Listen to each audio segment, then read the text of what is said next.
Hello and welcome to the SCOUTCAST. What a crazy 4 weeks it's been in FPL. No crowds but plenty of upsets and surprises. And that's just our FPL teams. We're happy to help you try and make sense of it all. Well, that's the plan anyway. My name is Joe. My name is Az. And it's Karam as well. The carnage continues into the Scoutcast. Still can't hear you, Karam. I'm afraid Karen is muted temporarily. So when Karen realises he's muted, we can. I'm back. Am I back? Great He's stuff. back. He's back. Cam, can you just? I just want to skip the game week. Like, don't talk about it. Move on. Game week.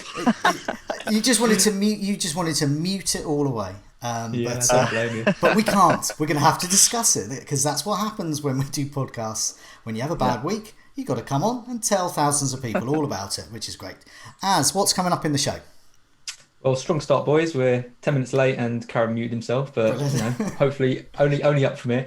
We've got the international break now, 4 game weeks worth of information. So we're going to try and get our heads around what's been going on, if that's even possible. We've done things a bit differently this week. We've each picked our own topic to talk about. We did post about and had some community questions. We had some really great questions and they kind of feed into what we're going to be talking about as well. We're going to review, we're going to review about how game week 4 went. This is your words, not mine, how Joe wasted yet another wild card. I quite liked your wild card, Joe. It was quite, it was quite nice. And have we got some rough? I mean, I didn't think anything could top last week's rough with the smooths. I have got some incredible roughs with the smooths. Hey, have you included Granville's in there as well? Of course. Good. Okay, that's just a bit of a teaser for that one. It's a good one. Yeah, his is one of the best I've ever seen. I think. We're going to talk about game week 5, but yeah, for now it's all about the early season review. Yeah, next week we're going to have much more of a preview of game week 5. We're looking at detail, next 4 fixtures and picking a differential and all those types of things and reveal our teams. But this one's really looking a bit back, see what lessons we can learn. Let's just have a quick look at how we got on. Karam, you are top of the pile with a mighty 48, which is bang on average, I believe. But we thought you were going to be on for a monster score on Sunday because you nailed your captaincy. You got McCarthy at the back. I'm going to skip a little bit. You got Justin in the back. You got Sterling captaincy, De Bruyne, Barnes, Chris Wood, Wilson, and Werner. And we thought, well, there you go. You got triple Liverpool defence. What could possibly go wrong? Amazing. So yeah. Can I mute myself one more time because I have to talk about the defense here? So I tweeted and I told you guys, it's like, okay, the 50 points mark for Joe is met. Let's go. What can go wrong? At the minimum, 6 points from the guys. I'll be on 58. All good. Top 100k in. And just the 2 games. That's just Spurs games. Spurs game and the Liverpool game. And I did not even meet the 50 points by the end. And -1 for Robo, -1 from TA, -2 for Van Dijk. And on top of this, Salah was the one who scored the both goals. I mean, it can't go any worse. And now I'm sitting outside of the 700k in the space of 180 minutes of football. I was talking last week, Karen, about that guy who he captained Jimenez, had Podence and Cody, and managed to get -1 from 3 players. You managed to get -4. Can you beat it? So good. Yeah, so good. That's a record to remember for sure. It embodies everything that is insane about the first 4 game weeks of this season. Let's go to your team. Az, you're next with 44. You took a hit. You captain KDB.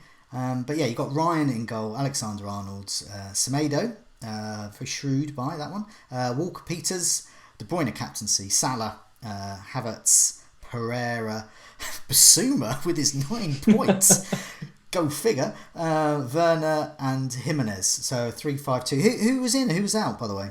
I mean, you might notice that Basuma isn't an auto sub. I actually played Basuma because I was so desperate for a final player. That's one of those instances, isn't it, where you think, oh, my team's bad. Oh, this bad. I've got to field my 4.5 midfielder. Yeah. But hey presto, you've nailed the weak Basuma scores. I only played him because I didn't want to play Eiling because I thought Eiling has the potential to get what Van Dijk got of -2. It just sums it up, doesn't it? It's an absolutely stupid. Yeah, I bought in Semedo, and then I was having real, anxiety all week because I was worried about not owning Jimenez. I had Werner and Martial. In the end, I decided to sell Martial. Werner blanked. I was feeling absolutely terrible. Jimenez blanked, and then Martial gets an assist in like the first 2 minutes, and I thought this is going to be one of the. I'm going to be on rough with the smooth next week. It's going to be an absolute nightmare. And then Martial gets sent off, and it actually was the right decision to do over Werner. So just another bang average. I just don't have any of the high. My team looks okay. I got an okay amount of points, but I just don't have any of the high scoring players. So it was a bad weekend.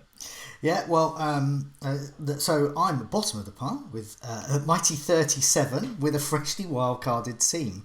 So obviously, now, when you wildcard, and if you get a bad week the first week of your wildcard, there's a tendency to go, oh my God.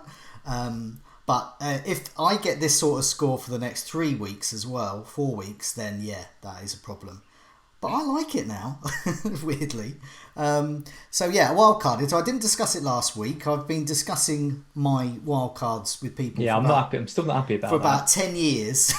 And I can't, obviously I'm here now. I have to explain the aftermath of them, and I've been doing that for about 10 years as well. But it was quite nice. It was quite liberating to pick a wild card and have those decisions myself, and sort of be away from either via the SCOUTCAST or on social media from various everyone's opinions. Which some are great and some aren't, and there's just a lot of it, and there's a lot of people who've got opinions and various biases, and so you can say, oh, is this player any good? And then they go, oh no, I prefer that player, and you don't know where you're coming or going. So I listened to a few other podcasts as well, and I basically, my structure was a bit wrong. 2 things I wanted to address. Structure was wrong.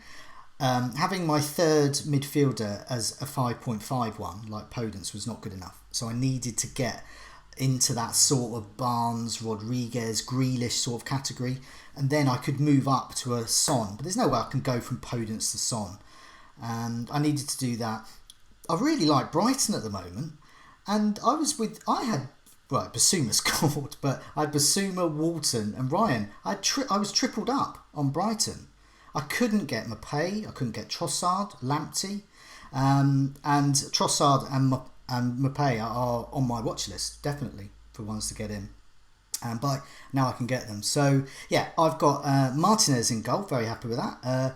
Justin at the back, so, let's see. He's the one that I would have given you a hard time for. Yeah, because he's the only one there. I mean, that's one of the reasons I got him is because he's Leicester got 2 good, well, supposedly 2 good fixtures. Happened to be against 2 of the best teams in the world, suddenly, in Villa. I can move him down to, say, Charlie Taylor or back to Walker Peters. He's quite flexible, even a West Ham defender, which we'll come to a bit later. I've got Alexander-Arnold and Robertson.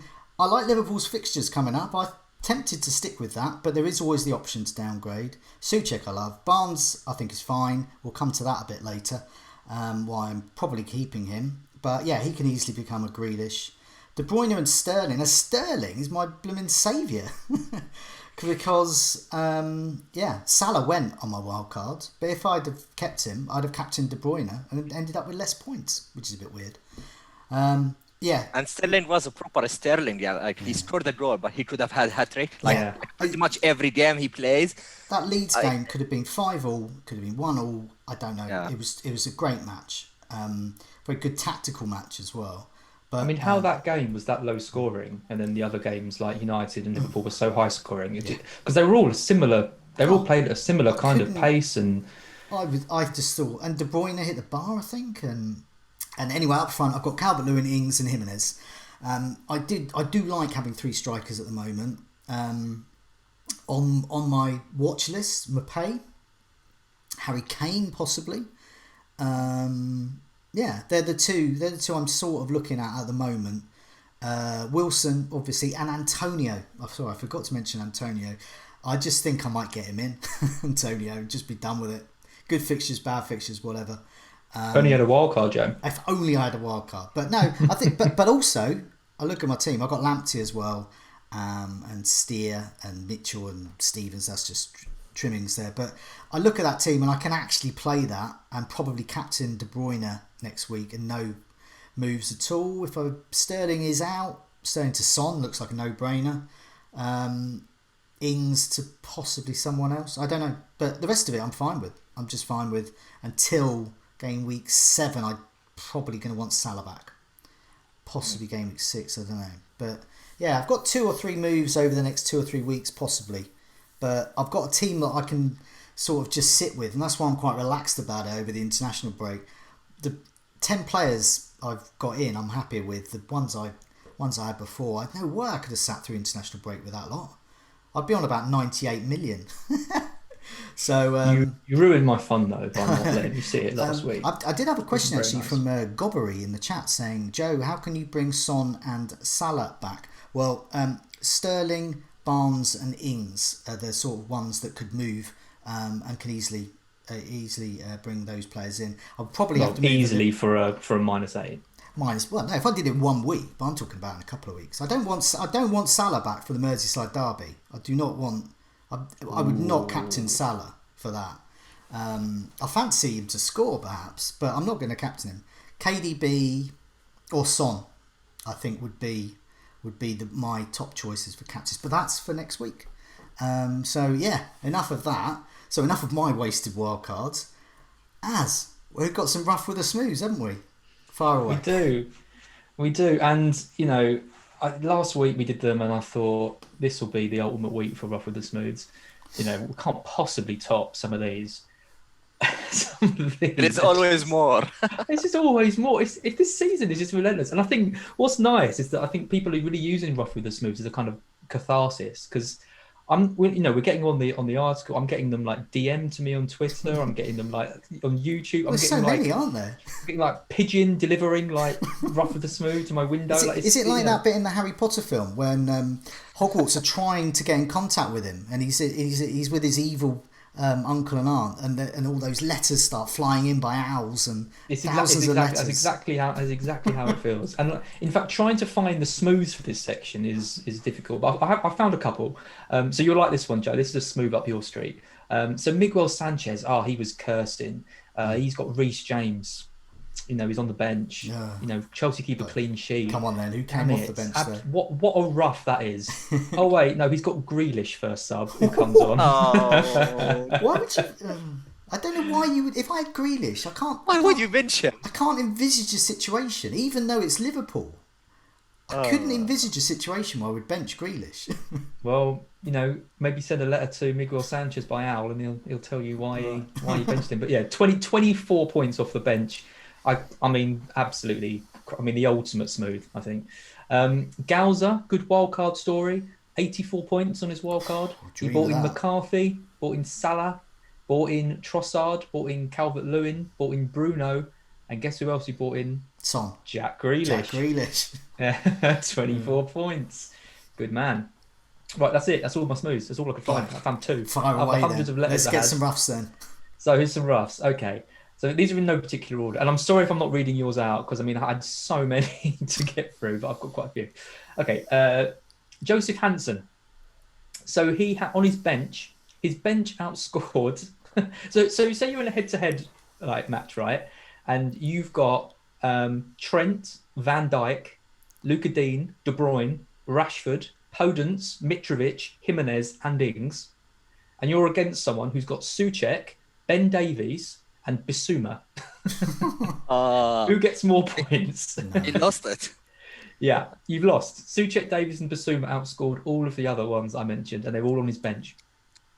So there you go. Pretty rough. Some of these transfers are absolute gold. So SCOUTCAST, he did the worst transfers you could ever do. He did Son out, Watkins out, bought in Jimenez and KDB for a hit. See, the Watkins one, I understand. If you've got the cheap striker for Villa against Liverpool. Oh, come on. The Son one, you must understand. Son, he must have taken Son out before Mourinho told everyone that he was in fact He effectively did Son to KDB. I mean, Son to KDB and Watkins to Jimenez is a pretty sound couple On of transfers. paper, it makes sense. Makes complete sense. Son's a major injury out. Watkins hasn't scored. I get it completely. But he did captain Harry Kane. So He got something. Yeah. But those transfers are pretty bad. Mr. O'Connell, I think he's featured on the last 2 roughs. Wow. He's back again. He got the hat trick. He got the hat trick. He's on the hat trick. He got 35 points on his wild card last week. Got 38 points this week. He did Son to Harvey Barnes because his one transfer. Oh, Harvey Barnes got a disallowed goal. I know. As a Barnes owner, I couldn't believe it. I was expecting him to score. Yeah. I was like nonchalant about the goal. I was just saying, there's my Barnes goal. And then take it away. He also put a bet on Son to score a hat-trick to help him ease the pain when he saw Son in the starting lineup. And Son got 2, so didn't even get his bet come in. So that sucks. And he says he hasn't got his wild card. He's still got Werner, Podence, Foden, and Barnes. He says his only smooth was a Podence clean sheet, which I like. That really is damning, isn't it? Yeah. Sean McGinn, he had Wilson as his first sub, and was hoping Podence wouldn't play, but then did. So left Wilson on his bench. That sucks. The penman, Werner to Jimenez. Okay, fine. Son to Mahrez for a -4. Oh, that's not so good. Then Wilson out for Calvert-Lewin for another -4. 34 points down on those moves. Another -8 that didn't pay off. KTK Iniesta. He, according to Karam, is the world number 3 ever in Egypt, according to the live rankings. Oh, really? He was bold, took a -8, took out Werner, took out Wilson, took out Son, and bought in Calvert-Lewin, Jimenez, and KDB. I wonder how many of these are early transfers out. So if I own Son, and then I would think, get rid of him, and then Mourinho was going, maybe he isn't so injured, and then it transpired on the Saturday morning that he's very likely to play. Then you probably wouldn't. I'd have taken him out 100% if I had him. I can't pretend. If I made the transfer Friday or Saturday, but because I'd be looking for an upside like KDB or Sterling or something. I just don't want a player of 9 million who I don't think is going to play. So I get it. All right, a couple more. Wolves, another -8. I mean, these are the thing. There's a theme here of maybe -8 aren't the way forward at the moment. No. Son, Sace, and Werner. Bought in Mahrez, Robertson, and Ings. Got 27 points after his hits. Without the changes, would have got 60. So, my God. Harsh. And now we come on to Granville. Yes. So, when Watkins scored a hat-trick, I honestly went on Granville's FPL team, really happy for him. Genuinely really happy for him. And I was like, hang on, where's Watkins? Where is he? And then I looked at his transfer history, and I looked on his Twitter, and he posted his transfers. He took Watkins and Rodriguez. James Rodriguez he took out for Jimenez and Souček for a hit. Oh my goodness. No. This comes down to one of the... See, as I said, the Watkins one, I can completely understand. It's the Villa striker against Liverpool, but the Rodriguez is a... Rodriguez one was baffling. I mean, here's a little spoiler. Mark and I have actually got Granville on FPL Black Box this week, which should be fun. Find out more about that move then. Yeah, and I'm really interested to know what the logic was behind him selling J-Rod. Well, I guess if there's a lesson to be learned, possibly this may not be it, but Jimenez looks the key man to bring in, and so it's more like getting rid of two players that could get something possibly. For one that could get something, and I think that might be that's something I've tried to avoid. But I'm not saying. Well, I mean, my transfer this week. So I actually think Werner could have quite a good game against Southampton because they play a much higher line. Yeah. But I've taken him out and my 4.5 striker and bought in Mopé and Calvert-Lewin, and I'm getting 2 players for 1. So I kind of feel even if Mopé does get a goal or a couple of goals or whatever, I've got the 2 players to back it up. So I completely agree.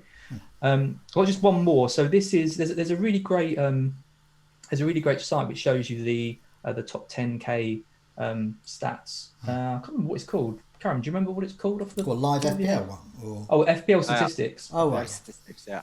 Yeah, FPL statistics on Twitter. FPL statistics shows you the top 10k and the moves they've made, and it shows you the best and worst decisions that people have done. So Karam sent me this one. So it's the high scoring bench in the top 10k. Had 60 points on its bench in the top 10k. Martinez, Grealish, Creswell, and Son. And that was nearly double his starting 11 points. There you go. I think, well, okay, there's a lesson there as well. Mourinho doesn't always tell the truth. If you've got a Spurs player and they're good, but they might be benched in real life, just play them. Because if they're either not going to show or they're going to be miraculously cured and score a hat-trick. So, yeah, that may be the lesson for us all there. Don't trust Mourinho and just play Son, whatever, even if he's got no legs. That's so funny. I know. I can see the logic with all of them, apart from Grealish. Yeah, you understand Cresswell benching, but Son and Grealish, that's kind of strange. Yeah. There you go. Okay, I just wanted to mention. Surely they can't get any worse next week. No. Well, I've got a couple of smooths here just before we go on to a review of some of the things we picked out for the first 4 weeks. But I just want to mention the Fantasy Football Scout leagues in both the Fantasy Football Scout mini league and our Community Members League. Shahan Withana is the new leader, 108 points after captaining Harry Kane. Well done. Meanwhile, second in the Fantasy Football Scout League is Suthi Kiat Boon Penslip, who scored 121. So that is a great score. So very, very competitive in those leagues. Let's have a look at some of the things we picked out over the last 4 weeks. So what I picked out, my bit, I'll go first, is I'm looking at teams, best defences, best attacks, see where we're at with that, and I'll slip in a cheeky goals imminent table at the end, just for good measure. But the caveat here is obviously that Man City, Manchester United, Burnley and Villa have played one less game. So this provides a useful snapshot, but please be aware that those 4 teams haven't played. So yeah, quick sneak of the goals imminent table there, and let's have a look at best defences.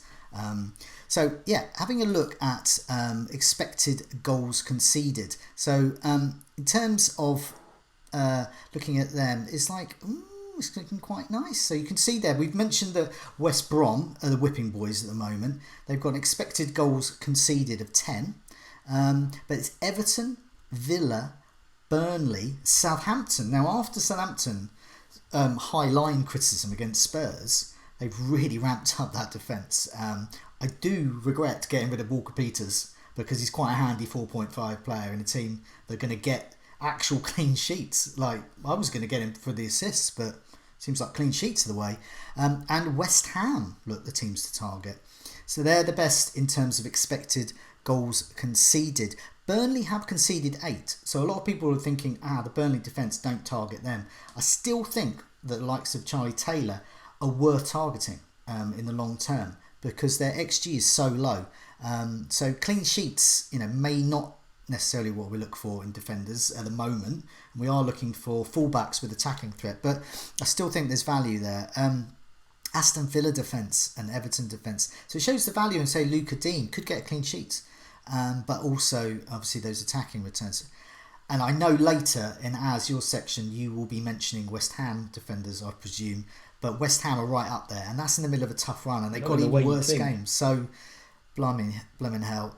Interestingly, so obviously I put that caveat in about Man City, but some of those big teams like Liverpool, Spurs, Arsenal, of course, Man City, and Wolves, they're towards the sort of mid to lower end of the table. They're actually, the expected goals conceded is quite high there. So,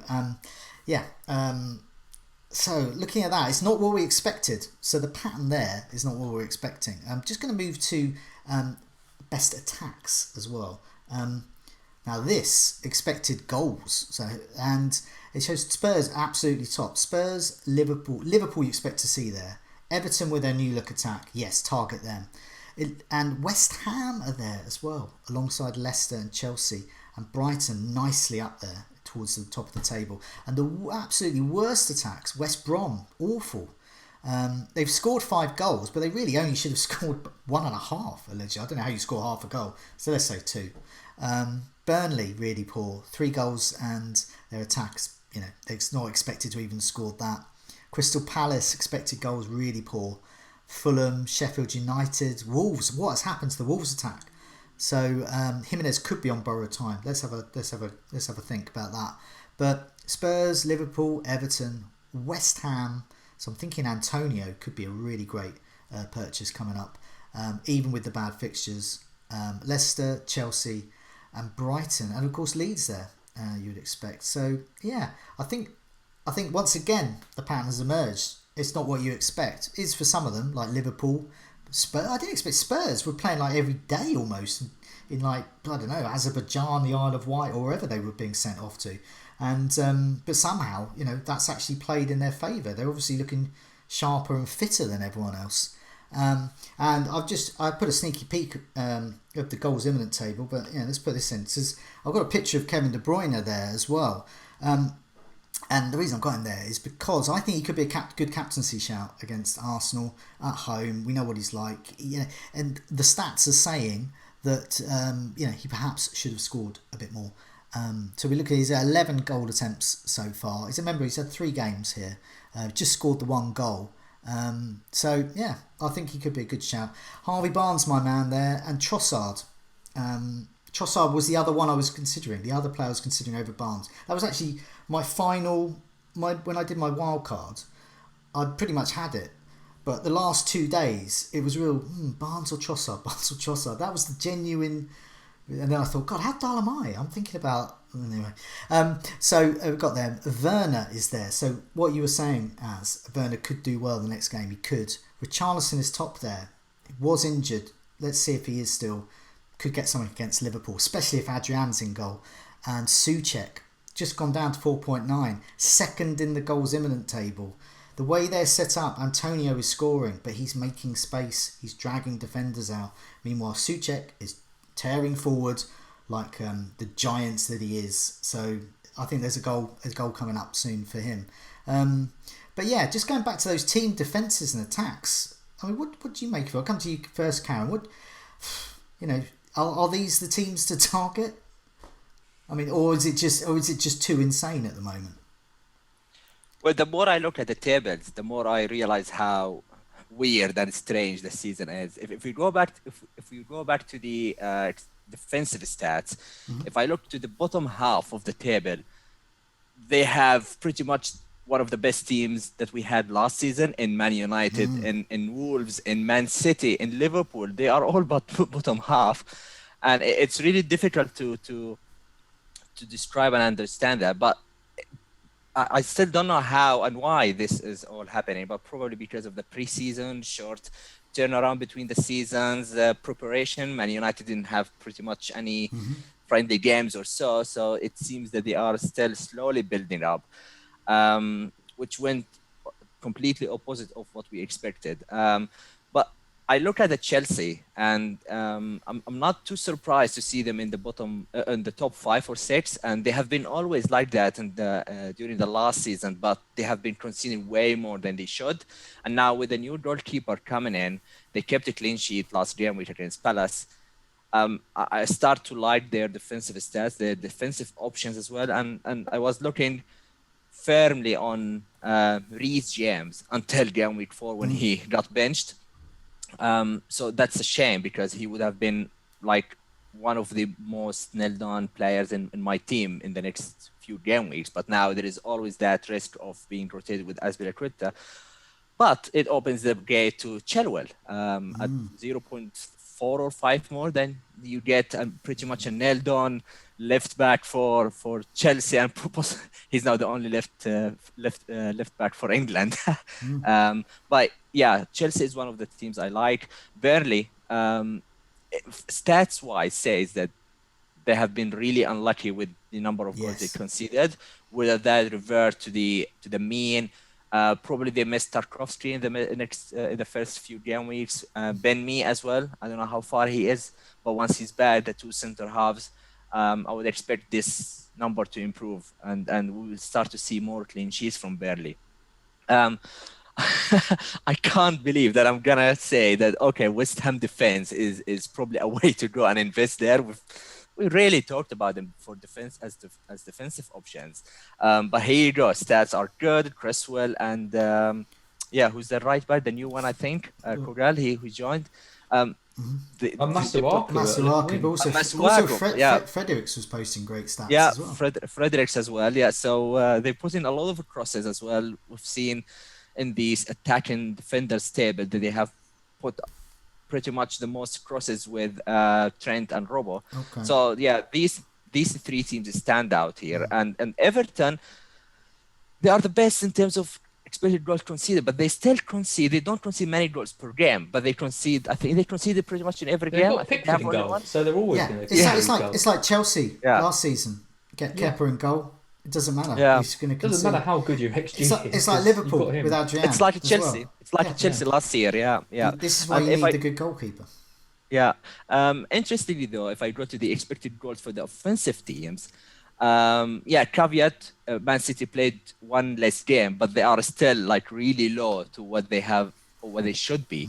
And I really think that they have missed Aguero and Jesus as well. He played against Wolves, but he missed out against Leeds. And I really think that they have missed the clinical striker that can finish things. Now, Karam, you are a big fan of looking at the clothing of players during training. Now, Aguero is back in first team training. Now, you know the funny sort of bras that they wear, the GPS signal things. Almost everyone in the training picture, so this is basically the non-internationals that were left, was wearing one except him. Now, is he not wearing one because he's got some allergy to wearing bras or something? Does that indicate that they don't actually care about what his heart rate is and all those kinds of things at this stage because he's not actually being considered for the first team? What?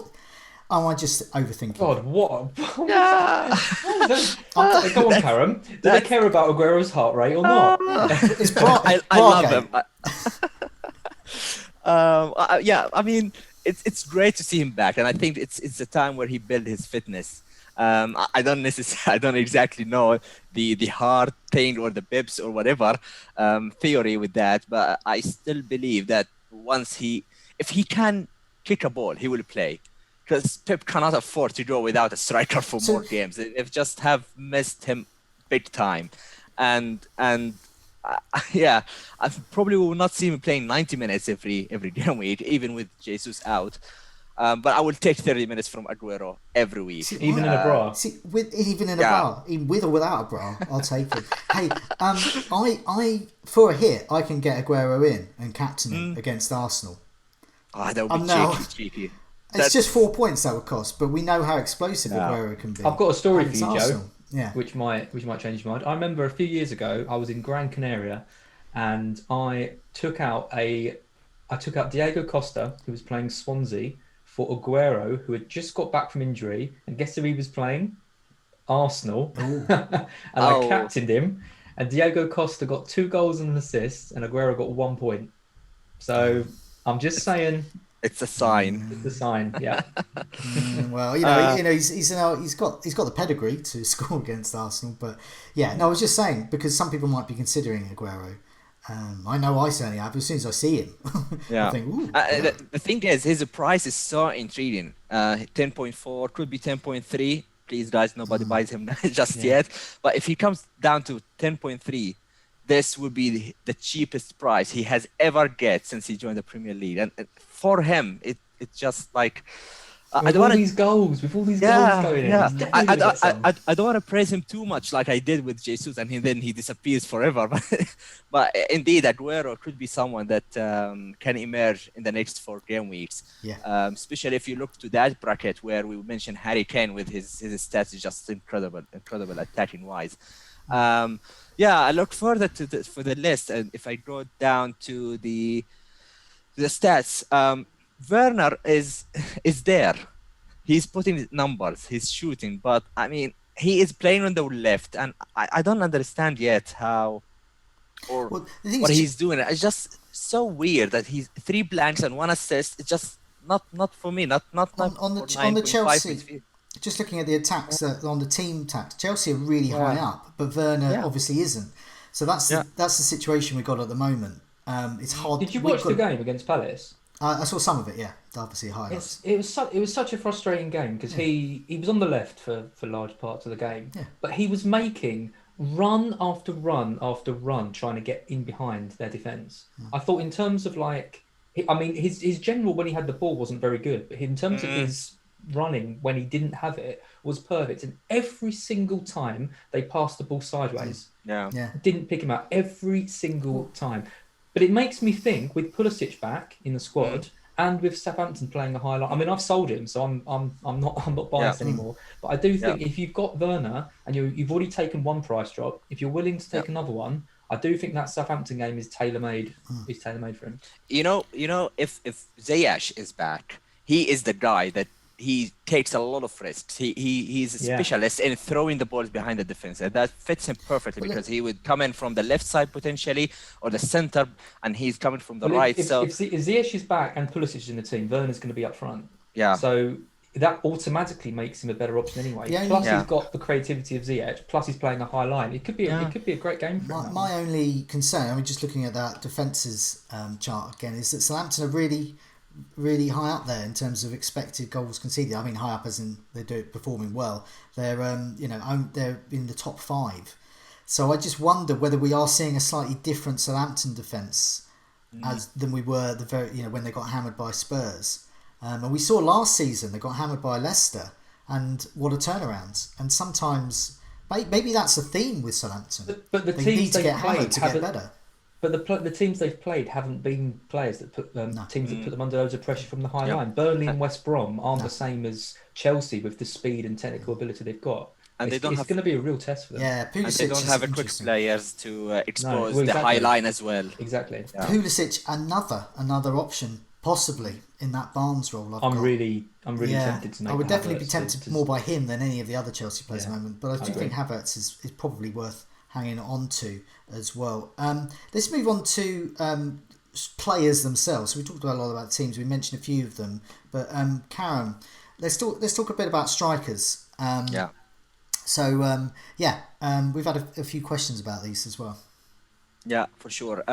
So here we are going to look at the best strikers so far in the first 4 game weeks, including the ones that take penalties, which have been proved like very vital for our selection pretty much, and the sharpshooters as well. And this will include some of the great budget buys, including one of them I own, which I'm just delighted to have in Wilson. But there are also some perfect premiums like Harry Kane, possibly Aguero. Starts from 0 stats to hit the ground running. And we've got some questions about this topic. Steve, the Spud, is asking, who are the best bargain strikers at 6.5 or below? FPL Matt is asking, is it time to look beyond the premium picks and spread the cash around with the likes of Mopay, Calvert-Lewin? We have the table in front, and if you look at the numbers here, you will see a lot of players I like. None of them is called Brewster, and that's why I'm really keen to stick with the 3 strikers. Because I still think that there are so much value and so many points will come in from those. To be fair, Bruce hasn't played yet. Give him a chance. Yeah, but I've seen quite interest in buying him for the change of formation, like 3-5-2, 4-4-2, whatever, or you just commit and play him every week. But I look at this list, and I really like a lot of them, and they take penalties. Wilson, Vardy, 7 shots, 5 penalties. That's it. That's what you get from Vardy.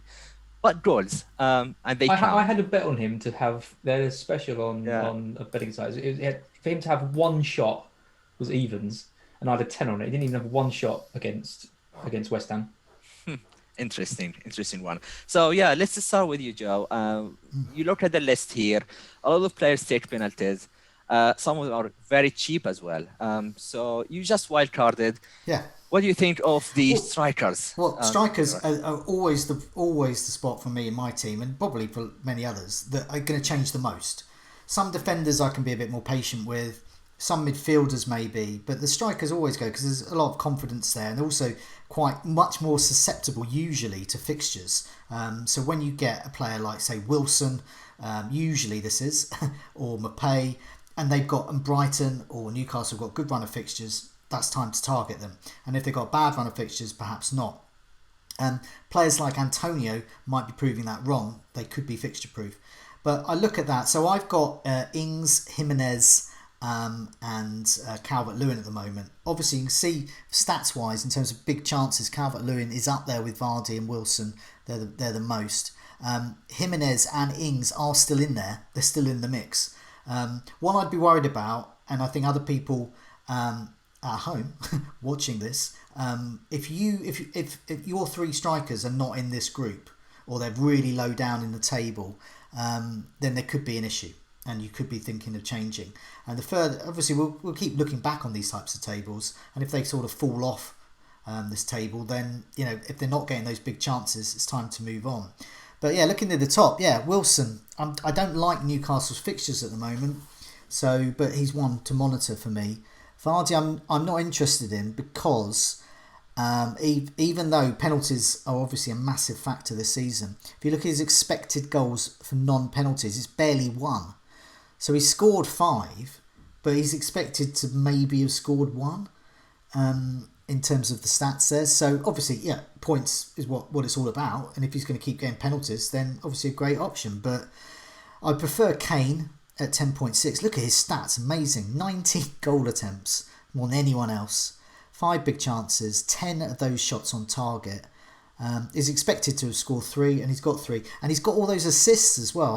We haven't on this table got his assists, but I believe he's got more assists than he has in the last 2 seasons for Spurs, or something ridiculous like that. 6 assists for Kane. Kane interests me. Antonio interests me. I guess to sum up, loads interest me. So I can't see why I would have only 2 up front. 2 up front doesn't appeal to me at all. I want 3 strikers. Yeah. And if Brewster suddenly starts scoring for Sheffield United, I wouldn't have him as bench fodder. I would just play him. Yeah. There's too much choice. Just 3 slots. No way I would just have 2 up top. Yeah. One of the names that stand out as well, and we have to give him a mention, but after hammering Liverpool is Watkins. Interesting stat. I was talking to Tom from Who Got the Assist, and he told me that he converted half of the shots he got last season, which is brilliant. And if you compare his stats with Wilson, they are pretty similar. Expected goals 2.2 for Watkins versus 3.08 for Wilson. In terms of goals, 3 versus 4, so they are pretty similar. Caveat to that, Watkins played 1 less game, and of course he exploded in 1 game, but it shows that at 5.9, for me, he could be Chris Wood replacement and benefit from the 0. I know Az will just fire me up on the Chris Wood. I will give him the West Brom game, but he's been great, definitely. It's been absolutely legend. So yeah, bigger chances for Watkins is can I read it here? Yeah, it's 1 here. So it's good. So what do you think as Watkins, those cheapest strikers, Kane possibly if you want to go up? So how you look at the structure of the forwards for you? Well, two things for me. Firstly is I'm just not buying fixtures anymore. I don't think there are bad fixtures. I think every team is struggling to keep clean sheets. Yeah. Every team is susceptible to scoring loads of goals. City are, Liverpool are, Man United are, all the top defences are. I honestly don't think any team is reliable enough to think it's a bad fixture at the moment. So I'm putting a lot less onus on what fixtures players have got and much more on form. So I think at the moment, if you are a stats person, now we've got 4 weeks, we're going into game week 5. I think the stats are now, we're starting to see some patterns. Yeah. I think some of these might be overinflated a little bit. So something like Kane, obviously he's going to have a massive amount of shots when they've scored 7 goals against United. Same with Watkins as well. I mean, he hadn't done much before that Liverpool game. So, the more games we see, the better the stats are. But I think it's important to bear in mind that when you're bringing in a player, I think the combination of the stats and the eye test, to me, are the main things, and how good the team's looking overall, rather than the fixture, which has always been such an important thing to consider. This is what Antonio, for me. Is just... Exactly. 6.3 for Antonio. I think... Unbelievable value. Possibly on penalties as well. Yeah. I think he would be my top choice. For example, if Calvert-Lewin got injured, and I was looking for a player in that sort of price range or a bit cheaper, I think I would get Antonio. His fixtures do improve, but as you said, he can just score against anyone in this form. West Ham, well, I think he's going to be great value, and he's clearly carrying on from his lockdown form as well. Well, the player I really like, I was considering Antonio. He's definitely one I'm going to bring in a few weeks. I think you can make a case of bringing him now, but I think he's got Fulham at home in 3 weeks' time, which looks an absolutely brilliant fixture for him, obviously. Because I think Fulham and Burnley, to me, and West Brom as well from defensive, they're still the kind of, if I am looking at fixtures, they're the three that I'm looking to target. I think Burnley are just so depleted. Yeah. They've made no signings. I think they're really going to struggle this year. Yeah. I think this should be Dyche's last season there. I think there's big problems going on. I get the same vibes I do with Eddie Howe's Bournemouth. I just feel it's sort of the project's run out of steam. Coming to an end. Yeah, exactly. Fulham, they've signed a new centre back. Their XG isn't actually that bad, but you just sense a bit with Parker in charge that he hasn't really got the players he wants in, and again I think they might struggle. And then West Brom are just conceding so many chances, and their squad, I'm afraid to say, it looks like a kind of championship squad. So I think if you've got a player who's getting those 3 games in 4 games or something, then it's decent. But for the rest of them, I think they're all kind of equally bad. The player I've bought in this week, so I've bought in Mopay this week. Yeah. If you are looking for some really tough games coming up. So he's had some really tough games, got some better games coming. I wouldn't care if he had Liverpool, City and thing. I think I'd still bring him in. What I really like about Brighton, and I really don't want this to become like the Brighton corner, me and you, Joe. We're going to trip it up very soon. Why not? Brighton are a very good team to be targeting players from at the moment, because they attack so much. And you saw it against United, they weren't afraid to play like Lallana and Alzate in midfield and really go for it. And they're really going to go at teams. And I think when you've got all this chaos, and all these goals and all these problems of conceding too many chances and stuff, I think Brighton are a good team to back at the moment. Yeah, that's why I've got Lamptey on my wildcard. Why Trossard was almost there, and Trossard is a player I want, and Mbappé as well. I think those 3 are the best ones. But I think if you've got a little less money, I think Connolly is a good enabler, especially with the good fixtures. So Brighton have got Crystal Palace. Always goals. It'll be a draw and Zaha will score. That's fact. That's the way it happens. We've also got West Brom at home. It has to be goals there. Tottenham concede. They might beat Brighton. They might concede. But as we saw last season, Brighton can certainly do some damage against Tottenham. And then they got Burnley and then Villa. You're right. It's my pay time. Yeah. And I think what's disappointing though for me is when we're considering all these teams and strikers is Wolves, because Jimenez has always been kind of a reliable pick, and obviously the fixtures have been really good for them, and I think everyone's been expecting a little bit more. But Wolves as a team just don't look. They didn't score that many goals last season, and I know they've had some kind of shake-ups of Jota leaving and Doherty leaving and this kind of thing, but. I kind of sense that in amongst all the chaos, a team like Wolves, with the style they've got and the press they've got, and the intensity that Nuno gets in that squad, I really expected them to kind of make the most of all the carnage that's going on, and instead they look really, I don't know, sort of a bit laboured and a bit, kind of grinding out a 1-0 win against Fulham, and their XG is not very high, their expected goals against them's quite high.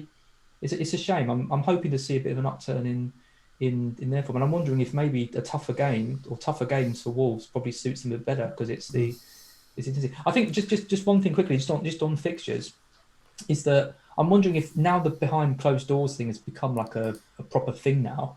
I'm wondering if it does give teams, maybe even the lower position teams, a bit more incentive to attack, because they haven't got the pressure of fans wanting them to get a grind a win out it's kind of almost caution has been thrown to the wind for so many teams now, just to go at teams and attack. Last season with fans, I can't see Villa winning 8-1 against Liverpool. Some of the scores we've seen and some of the performances we've seen, there has to be something about the pandemic and the changes that we've seen that just makes it all a bit more unpredictable. So I wouldn't be surprised to see big teams continuing to struggle as we go forward, and actually the smaller teams, carry on getting some pretty big wins. Yeah, a couple of things I'd like to add on this section before we move on is just want to go back to why I mentioned Watkins of Villa. I sorted the per team the penalty touches in the opposition box. And Liverpool first with 163. Second is Villa with 97, and that's very encouraging. They've been playing really, really well, and that gives an extra incentive for a player who's 5.9 that he can potentially get a lot of touches from himself and his teammates in attack. Could be very decent option. 5 big chances for him.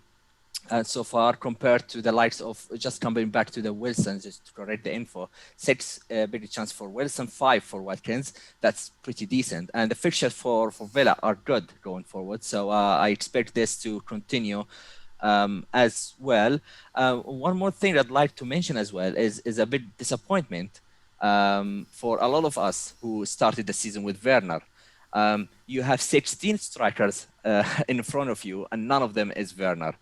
In terms of big chances, he has less than 2. I didn't check exactly how many. Did he have 1 even? I don't know. I don't know. I stopped at 2. I did the table, stopped at 2. Anyone who got 2 big chances, if you haven't got 2 big chances after 3 to 4 game weeks and you're a striker, he's one of the best strikers in Europe. He is one of them, yeah, but the formation didn't suit him probably. No. I don't know. And do I have the patience to eat another drop and another drop? No. Hoping he clicks in against Southampton, having all these numbers and all these strikers, and potentially some of them have great fixtures as well. So I would probably still move him on. I think looking at that list, if you still hold him, I think you're brave. I'm still stupid. could go either way. I'm one of those, or Aguero, who didn't put any stat this season, but we know him.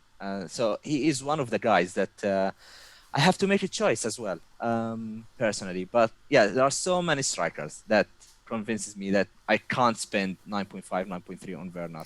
I just wanted to add on the goals imminent table that I just wanted to double check whether Werner was on there. Yeah, he is on there, and one of the reasons he's on there is because he's had 4 of his shots on target and he's had 11 shots. But yeah, you're right. He's just had that 1 big chance his total.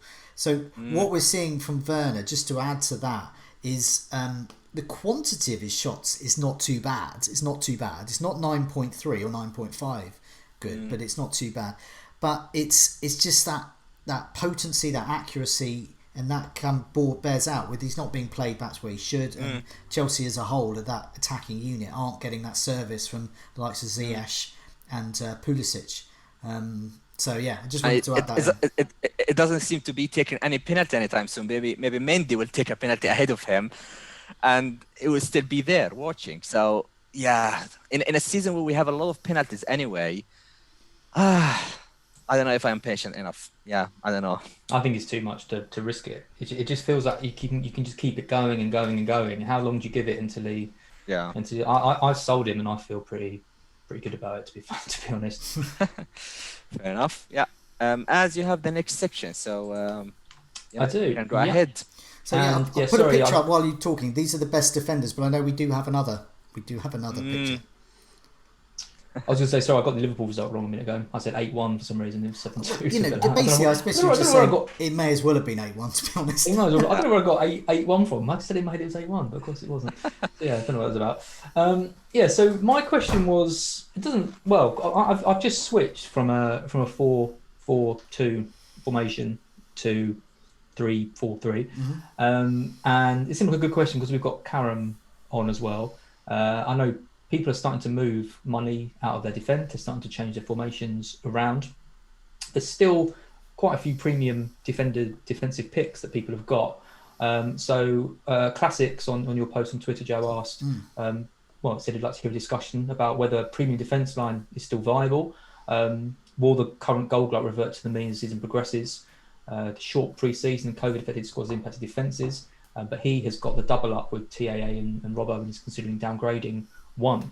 So what you've got on the screen now is the list of the top scoring defenders in FPL at the moment. So top is Castagna with 28 points. So he's kind of a premium defender, sort of around 5.5, He's 5.7, so he started at 5.5, so he's kind of in the bracket of premium. But then, I mean, you've then got Creswell, second high scoring defender, 4.9. Then you've got Sace, two quite big performances from him first week and last week, 24. You've got Tyrone Mings and Konsa, so the two Aston Villa centre backs are that are that high up in the rankings. Then you've got Kurt Zouma, he's there, 22. Luca Dean, Gabriel. Then you've got Robertson at 19, and then you've got Masuaku out of position on the left wing. So I'm looking at that list. I'm thinking, well, we've just had we've been talking the whole show about how many goals there's been, how few clean sheets there's been, how good all the strikers are. We're not talking. When the season started, it was all premium assets we were talking about. It was what is the best combination of premium assets we can get. When we look at it now, suddenly we've got so many budget strikers. We've got players like Grealish, Harvey Barnes. I know he blanked, but we've got Pulisic coming back. Suddenly it feels like there's options kind of all over the place, and it doesn't feel to me that having a really expensive backline is the way forward anymore. So we've got to come to Karam first, because Karam has got the most expensive backline in the game, pretty much, because he's got 3 Liverpool defenders. Karam, I mean, you must be thinking about getting rid of at least one of them this week, surely. Yeah, I mean, I was talking to you before we go live. I was like, okay, probably because of Adrian, I might hit the wild card. And I was not like worried about the team and the defense. I was still certain that Trent, Robbo, and Van Dijk would be high up in terms of their price points. I'm not sure anymore. And these, I mean, how could I predict that Creswell, Mings, Zouma, Gabriel will be in top 10 defenders? I would be coming from the future. There's no way I would have predicted this. But Robertson is just sneaking in the list, which shows that he can actually bring a good value and comparable to Trent. Castagne started really, really excellent, like very, very well. So I'm not surprised at all. Size, we always predicted a Wolves defender to be there. But the rest of the list, the question is, that's how it is in the first 4 game weeks. How the list would look like after 4 more game weeks. I still think there will be some like reverse to the logic where we see Trent somewhere here, Van Dijk somewhere here. Not only my defenders pretty much or so, but we missed players like Doherty. He just disappeared from being an attacking defender.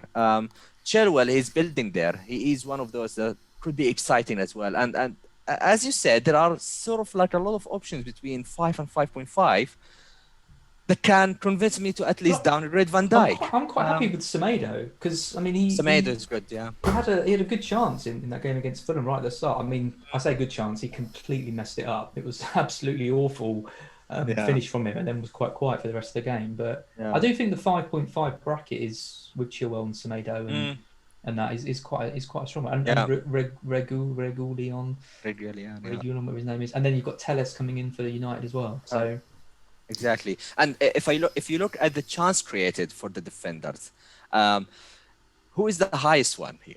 It's Creswell with 10 chances created. Who's the second one? It's Fredericks with 9. And then the players we expect them to be there: Denia, Thier, Reece James, Robertson. But then actually one of the 4.5 defenders that have impressed me, and pretty much the one that I would have maybe from that category, is Walker Peters. He created 3 chances there, which is not as many as like the rest of the players, but that's decent for a 4.5 defender. I've been happy with him, owning him, and watching all of Southampton's matches. He looked like one of the players that could get a decent haul at some point. Yeah. I'm glad I've got him. Yeah, he's really good value. He's really good value. Exactly, and if we sort the attacking stats, which is not here in the table for the viewers, but I think Dallas from Leeds could be someone that will emerge in the next few game weeks. They had a tough start with Liverpool and City. They scored goals. The defenders did not keep a clean sheet in these 2 games, but I think we will see a little change. And some of those defenders, Eiling or Dallas, could make it in the list. I'm surprised by Regulan, just his debut. 4 chances created, of course, with a circumstance against Man United, but still, that's and a really strong performance from him decent in the Europa League as well. He looks a real attacking threat. A bit better than Ben Davies, who got an assist, by the way. I sold him for a hit, and he comes off the bench and gets an assist. I mean, I think it's mere trimming, so in it. If you're losing your clean sheet, but just getting assists, and you end up with 3 or 4 points. Hey, we got on the screen. We've got the most creative defenders up there as well. And what's the striking thing about the top 10? You spotted it? Did I? Well, we've all spotted it, I would imagine. What, the West Ham players? Yeah. Fulham defender. Yeah. Nearly a third of the top 10 most creative defenders are West Ham defenders. Yeah. I mean, Aaron Creswell, 10 chances created. Ryan Fredericks, 9. Masuaku, 5. Yeah. So, in between, I mean, Dean's created 8. Yeah. Alexander Arnold's created 8. I mean, the Liverpool players do still stand out for 2 reasons. I mean, Alexander Arnold and Robertson have both taken double the amount of corners of anyone else. So Robertson's taken 20 corners, which is double the amount of the next best, which is Alexander Arnold at 11. 4 goal attempts as well. Amazing. Yeah, exactly. And Alexander with 7 as well. So they've had the most goal attempts and they've had the most corners. So I mean, you are still kind of getting what you pay for with those two. But is it enough? I don't think it is with Adrian. I made this mistake last season. If Adrian is still there, if Alisson is confirmed out for another month, I am ending double Liverpool defence because it's just pointless. Yeah. Because it's not necessarily the fact they will concede, because obviously you can see with Alexander Arnold and Robertson and their stats that you're getting those attacking returns, but at the end of the day the team play worse. I mean, how do they get beaten so massively by Villa? Villa could have beaten them 2-1, could have beat them 2-0 on paper, you never know, but they're not going to beat them by that margin, that huge margin. And so if Adrian's there, it's not really a defence I want to go anywhere near. And I just don't want to say okay, I don't want to focus the thing on Adrian, but you can't deny that in 16 starts in the Premier League he kept 2 clean sheets for Liverpool. With that defence. With that defence. He's awful, basically. Sorry for that, but he's really bad. I'm speaking of a triple Liverpool defense owner. I was like, no, I can't stand this. I mean, I'm genuinely thinking of downgrading Van Dijk. I still think with these stats, I can get something from Robo and TAA. Yeah. And I'm a bit behind now because if I need to spend 2 transfers to take out the Liverpool defenders, it's a bit behind the curve, but who knows? I mean, it might be that just the right move, but definitely Van Dijk could be the cash cow. There's a few like me who just have Robertson and Trent, and out of those 2 at the moment on current form, what I'm watching in terms of creativity and in terms of their goal attempts, I think Robertson on price might actually stay because he's matching, if not bettering, Trent Alexander-Arnold. And I say 0.5. I definitely want one Liverpool. I definitely want one of these guys. But I think it would actually be Trent to go. And that's the decision I have to make because Trent has that huge ownership. But I do think Robertson is the better FPL option. And as we see... Come on, Joe. No, at the moment, I think he is. At the moment. Ownership. You shouldn't be making decisions on ownership. No, that's what I said. That's what I meant. I said, I look at that and I shouldn't be making that decision. But all FPL managers will think of that and go, oh, that guy's 10% owned and this guy's 45% owned. But no, I haven't made any decisions based on ownership this season. And I don't actually think it means anything because the time ownership really counts after Christmas. Half the players will disappear. It will say, 7 million players. There won't be. There'll be 3.5 million tops.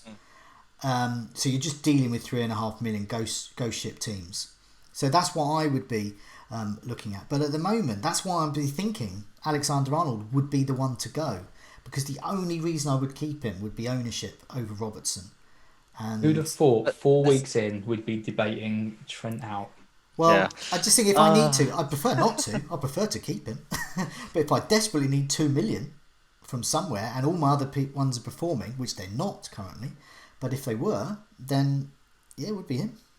Well, the thing is, we've learned in many cases, like this season and last season with Southampton, for example, after being hammered like 9-0 against Leicester or against Spurs, they always tight things up. They don't let this happen again. So I'm, as much as I really want to start offloading the defenders, I'm curious to give them one more week and see how they will actually line up, like mentally first of all, to make sure that this doesn't happen again. But also, would Trent and Robertson be given the opportunity to attack as much as they used to, or they would just stay a bit in the back to help and support that defense, because basically they can't rely on the goalkeeper or the center back, because Gomez was not actually very good as well for the start of the season. So I don't expect that this will happen probably again this season, but would they be able to put it right in the next game week against Everton in the derby, which historically the last 7 times they met each other, it has been like 4 or 5 times with 0-0. So is it gonna be something similar, or Everton are just too good now that they will just score and put out a good result as well? So I'm torn actually. As much as I like to download Van Dijk, I'm still tempted to give them one more week. I sound crazy. If I were you, I would get rid of Van Dijk. 3 Liverpool defence and Werner. Wow. The thing is, I was really relying that a lot of Salah's goals would come through assists from my defenders.